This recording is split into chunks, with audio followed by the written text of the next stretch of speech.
Well now, from the Eastern Bloc, the Soviet bloc, as it would have been at the time, comes this record player and matching zany orange speakers. There's a little bit of orange on the cabinet.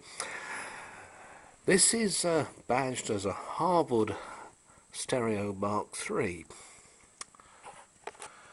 and it's got all the usual controls, left and right for ballads, bass, treble, unusually marked in the musician's symbols, and your volume there, and a rather nice damped queuing lever here, 33 and 45 and power on. The start switch doesn't seem to do anything anymore, and there's a rather fancy optoelectric thing inside it which seems to have been disabled.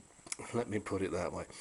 Now, when I had this, it still had the original communist era cartridge in it, and therein was a problem because you can't get the needles. So what I've done is to put the cartridge from an old Amstrad or Binatone tower system in it.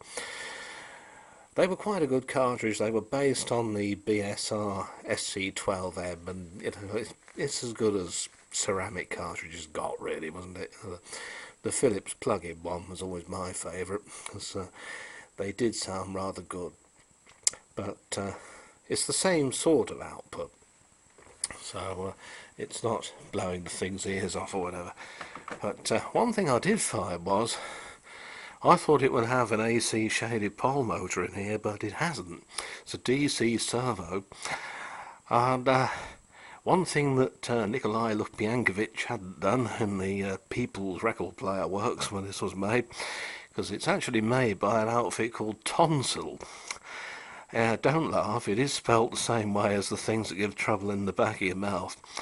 And they, and a firm called RFT and Tesla, they actually made some very good kit in their time, and some of it sounded really good. It was sometimes mechanically a bit frail, shall I say, but, you know, nevertheless it was quite good stuff. I even managed to get the casing from the tone arm off without damaging it, the trim bit, which is light alloy, and you can see there the replacement cartridge lurking in position. So, give it a whirl and see what happens.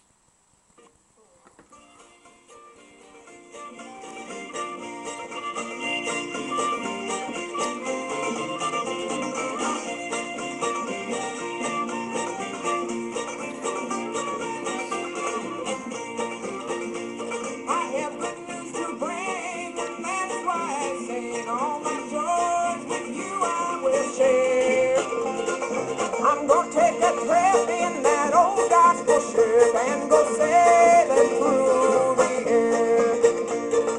I'm gonna take a trip in that old gospel ship. I'm going far beyond the sky. I'm gonna shout and sing and tell heaven's ring when I bid this world goodbye. As you can hear, there isn't even a crackly pot, so it was quite well made. I've had to set the speed on it, which is electronic. It's got a DC servo motor, and using the strobe disc I've got, I was able to do that. The speakers are 6x4 4-ohm units inside there. I thought they might be those peculiar inside-out things, but they're not. They're just a standard magnet at the back design, and they're made by Tonsil, and unusually the speaker box is the same at the back as it is at the front, you see.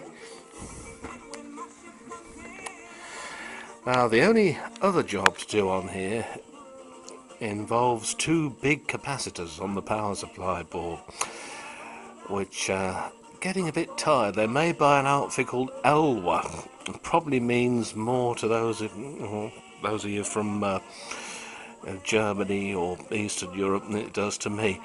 How this item came to be in this country, I have absolutely no idea.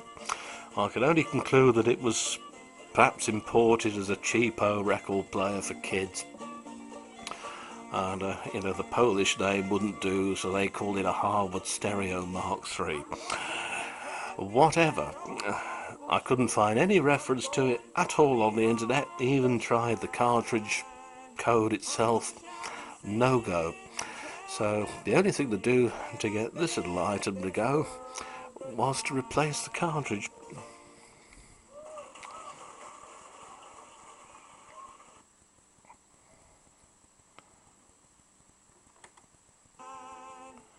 You can see there the damped queuing lever. Rather a nice feature on such, well, what must have been quite a cheap little player in its day, really. But at least it all works now. It just needs cleaning up. The state some people let things get into always amazes me. You see, the speaker grills are not particularly good from a keeping clean point of view. But the set itself, the metal trim is alright. And you can see how dirty the casing is. And as for the lid, oh well, that looks like a shithouse. That'll need cleaning up a lot. Oh dear, oh dear. Yep, amazing the stuff you find at the car boot sale, isn't it? Amazing the things you see at the car boot sale. It's, you wouldn't think you were in England, because this Polish record deck wasn't the only thing there by a long way. Oh dear. There's so many foreign languages, you really do think, where am I?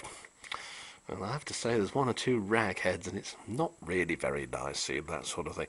Anyway, back to record players. See you again soon.